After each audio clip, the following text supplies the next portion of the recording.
शिवपुराणम् उमासंहिता यया दुर्गे महेशानी ययात्मी अयनप्रियै त्रैलोक्यत्राणकारिण्यै शिवायै ते नमो नमः।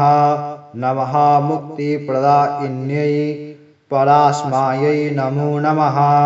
नमः समस्तसंसारोत्पत्तिस्थित्यात्मकारिके कलिकारूपसम्पन्ने नमस्ताराकृते नमः।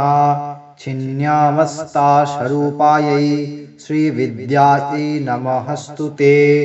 भुवनेशी नमस्तुभ्यं नमस्ते भैरवाकृते।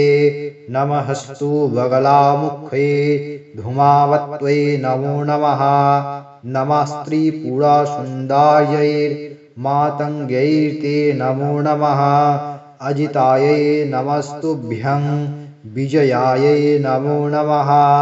जयायै मङ्गलायै ते विलासिन्यै नमो नमः।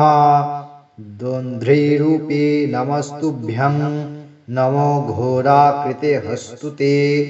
नमः पराजिताकारे नित्यकारे नमो नमः। शरणागतपालिन्यै रुद्राण्यै ते नमो नमः। नमः वेदान्तवेद्यायै नमस्ते परमात्मने। अनन्तकोटिब्रह्माण्ड्या नायिकायै नमो नमः। ॐ